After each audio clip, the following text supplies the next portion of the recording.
Nous recevons pour cette édition didactique Joris Kuetche. Il est formateur et trader chez Go Invest Capital, un cabinet spécialisé dans le trading et la formation des crypto-monnaies. Alors, bonjour et bienvenue sur Afro Business. Bonjour Armel et merci encore de m'avoir invité sur ce plateau. Alors, c'est quoi la crypto-monnaie et à quoi est-ce qu'elle sert?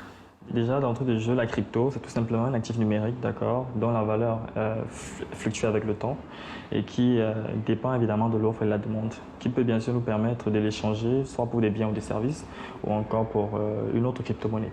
Une monnaie virtuelle ou physique? Virtuelle, évidemment, mais voilà, il faut aussi relativiser. On peut aussi l'échanger pour une monnaie physique qu'on appelle communément fiat.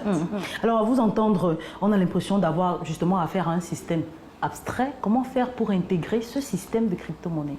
Déjà, dire abstrait, je pense pas qu'on soit encore dans ce domaine abstrait. Nous sommes en fait en vérité dans le concret du moment où aujourd'hui on peut s'en servir pour avoir des biens matériels. Donc je dirais c'est assez simple. D'accord. Premièrement, le procédé essentiel voudrait qu'on se forme avant d'intégrer, peu importe le domaine dans lequel on se lance. D'accord. Donc c'est ça la première chose, se former et ensuite tout simplement se lancer dans l'océan. Et comment, où est-ce qu'on peut se former? Déjà, je dirais la bonne adresse c'est Go Invest Capital. C'est notre domaine, on s'y connaît et je crois que pour tous ceux-là qui sont déjà passés chez nous, les résultats parlent d'eux-mêmes. Comment est-ce qu'on fabrique la crypto-monnaie et quelle est sa valeur? Fabriquer, c'est par un procédé informatique en réalité. Mais au-delà de ça, il y a toute crypto-monnaie adossée sur un projet. D'accord. J'ai toujours tendance à le dire. La crypto, c'est d'abord et avant tout une entreprise qui peut évoluer, que ce soit dans le domaine de l'agriculture, que dans le domaine de l'immobilier, par exemple. Aussi, il y a des cryptos qui évoluent chacune dans des secteurs bien précis. Et donc, voilà. Généralement, quand un projet voit le jour, les fondateurs établissent une crypto-monnaie qui leur permet justement de pouvoir se mouvoir dans le système. Et évidemment, cette monnaie prend de la valeur. Donc évidemment, c'est toujours du business qui est fait et chacun peut tirer son épingle du jeu. Alors, pour aller plus simplement et plus facilement, pour aider à comprendre, j'ai ma plantation, je suis agricultrice, j'ai un projet, ce projet de me lancer dans l'agriculture. Comment est-ce que je procède pour acquérir une plantation ou des plants pour justement ma plantation grâce à la crypto-monnaie? Déjà, pour toute personne qui veut développer un projet, à l'aide de la crypto-monnaie, l'aide qu'il pourra obtenir d'une crypto, c'est d'abord le financement. Grâce à la crypto aujourd'hui, pour ceux qui ne le savent pas, on peut faire des levées de fonds. Le tout, c'est de s'adresser à la bonne communauté. Entendez par communauté le secteur d'activité. D'accord. Chaque crypto appartient à un secteur d'activité bien précis. Et si vous vous adressez au secteur qui vous concerne, du moment où vous êtes prêt évidemment à leur donner votre aide ou votre soutien à faire leur promotion, ils seront tout de suite à vous assister à toutes les tâches que vous aurez à faire. Alors, dans certaines recherches, j'ai trouvé que la crypto-monnaie était encore appelée cybermonnaie. Pourquoi? Tout simplement parce que cela revient à tout ce qui est informatique. Cyber, cryptage, codage, si on veut, mais ça revient sensiblement au même. On a le Bitcoin par exemple. Combien de crypto-monnaies ou de monnaies est-ce qu'on a virtuelles on peut avoir dans le monde ou du moins celle utilisée en Afrique? Alors, il y a une plateforme qu'on appelle CoinMarketCap. C'est la plateforme de référence quand on a besoin de données statistiques pour tous ceux-là qui sont dans notre écosystème des cryptos. Actuellement, sur cette plateforme, nous avons plus de 11 500 crypto-monnaies listées. Mais voilà, mais on peut aussi le dire dans le dark web, c'est-à-dire le côté un peu officieux de l'Internet. On croit qu'il y a certainement des millions de crypto-monnaies qui existent. Mais dans cette plateforme, qui pour nous est la référence, d'accord, qui nous aide justement à pouvoir répertorier les cryptos qui ont quand même fait leurs preuves et qui sont, qui bénéficient d'une certaine notoriété. D'accord. Donc actuellement, nous avons plus de 11 500 types de crypto-monnaies. Alors, comment faire son choix parmi toutes ces monnaies virtuelles qui existent aujourd'hui à travers le monde? Eh bien, avant toute chose, la formation, mais aussi se renseigner. Tout c'est l'information. Si vous avez l'information concernant les crypto-monnaies, si vous avez l'information sur le projet qui est adossé sur la crypto, si vous avez l'information concernant les personnes porteuses du projet, toutes ces données sont importantes pour pouvoir se décider dans le choix de la crypto-monnaie sur laquelle on va se lancer. Alors, comment investir dans la crypto-monnaie pour quelqu'un qui véritablement a des fonds? Est-ce qu'il part d'un argent physique pour cet argent numérique? Comment est-ce qu'il faut procéder? Déjà, pour investir, je ne voudrais pas que dans tous les gens se lancent sur le fait de déjà convertir. Il faudrait d'abord au préalable faire un choix. tu fais d'abord ton choix sur la monnaie que tu auras choisie, te basant sur les différentes données, que ce soit statistiques ou même, comme on le dit dans le jargon, données fondamentales. D'accord? Quand tu as ces données, de là maintenant, tu peux décider de convertir ce qu'on appelle communément le fiat, qui peut être le franc CFA, l'euro, le dollar. Et de là, tu le convertis essentiellement en une monnaie numérique aussi. Il y en a tellement, d'accord. Il y en a qui sont adossés aussi sur des monnaies fiat, telles que il y a une monnaie qu'on appelle l'USDT, d'accord. C'est une monnaie qui est adossée sur le dollar proprement, dont la valeur ne fluctue absolument pas. Ça reste toujours $1, $1, $1. C'est notre monnaie de base quand on veut naviguer dans ce domaine. On parle ici de plus de 11 000 monnaies virtuelles. Est-ce qu'aujourd'hui, elles sont légales, reconnues par certains États à travers le monde ou l'Afrique? J'ai envie de prendre l'exemple de l'Afrique, permettez-moi le terme, l'Afrique anglophone. Aujourd'hui, on a par exemple l'Éthiopie, on a la Tanzanie, on a l'Afrique du Sud, on a le Nigeria, on a jusqu'au Ghana. Il y en a tellement qui ont lancé des projets avec des différentes monnaies. Actuellement, la monnaie principale qui a l'air de faire vraiment son bout de chemin dans l'Afrique, c'est ce qu'on appelle le Cardano. D'accord, une monnaie écologique d'ailleurs.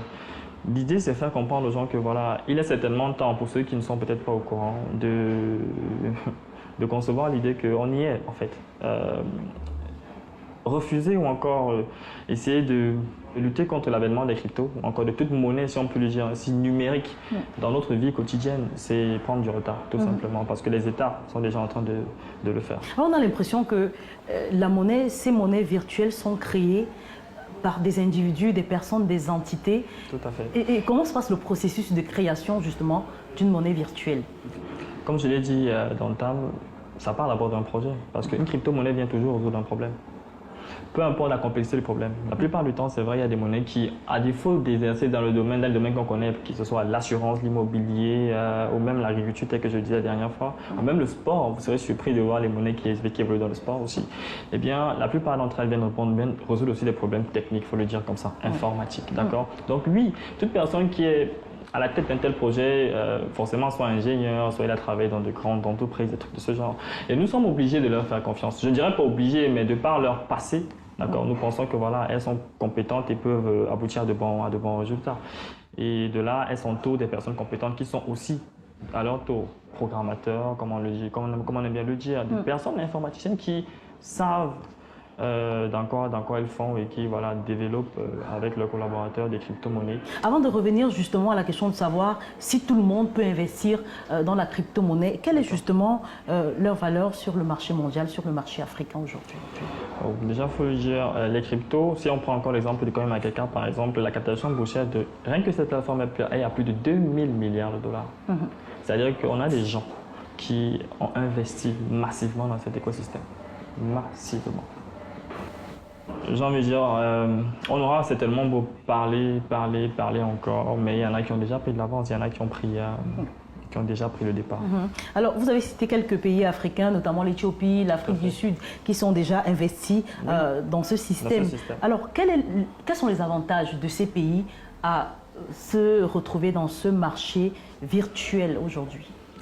Déjà, toute personne qui se lance dans l'économie numérique ou même en bourse sait que la véritable victoire en ce qui concerne le domaine financier, c'est ce qu'on appelle la fluctuation. Si quelque chose ne change pas de valeur, alors il y a très peu de chances que tu finisses par t'enrichir. C'est surtout ça, à mon sens, qu'ils recherchent. Mais mieux encore, il y a donc une technologie qui est derrière ce qu'on appelle la crypto-monnaie, qu'on appelle communément la blockchain. Et la blockchain. Cette technologie est tellement vaste parce que honnêtement, s'il fallait la définir, je risquerais de la limiter. Je pense pas que ce soit l'idéal parce qu'on peut tellement en faire. On peut s'en servir même pour le domaine politique. D'ailleurs, si je ne me trompe pas, la Tanzanie compte, c'est le Zimbabwe si je ne me trompe pas, oui, compte bien pour les prochaines élections, que ce soit municipales, législatives ou encore présidentielles, s'adosser sur la technologie blockchain pour répertorier les transactions. Autant pour moi, le comptage des votes, comme on aime le dire, oui. Donc voilà par exemple un exemple d'un pays qui est prêt à s'adosser sur cette technologie-là. C'est-à-dire, hormis l'apport financier que les crypto-monnaies ont, il y a aussi un apport technique qui est derrière. Alors aujourd'hui, Joris, comment fonctionne le marché des cryptos? Basiquement, je dirais, avant de répondre à la question, c'est quelque chose qui vient surtout donner de la liberté. Parce que je vais essayer de comparer ce marché à la banque ou encore banque classique que nous avons. Avec la banque, on est limité de plusieurs manières. Premièrement, au niveau du nombre de transactions, par exemple, ou même du montant de transactions. Il y a des moments pour faire une certaine transaction, il faut que tu fasses appel à ton gestionnaire de compte. Et voilà, il te dira le jour qui est confortable pour que tu puisses venir soit retirer ou faire ton dépôt. Parfois, les horaires, vu qu'on sait que la banque, il y a des heures à lesquelles les banques ne sont plus ouvertes du tout.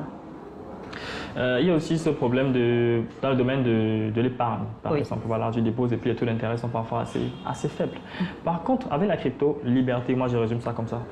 Peu importe l'heure, peu importe le montant, tu fais ta transaction. Je ne parle pas des frais de transaction. C'est tout simplement. Les frais sont honnêtement rien du tout. Parfois, il y a des transactions qu'on fait à peine.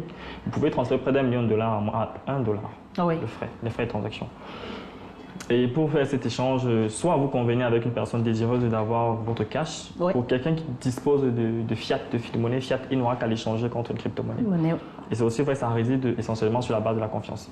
C'est aussi l'une des problématiques que fait face la crypto, c'est-à-dire la réglementation, autant pour moi.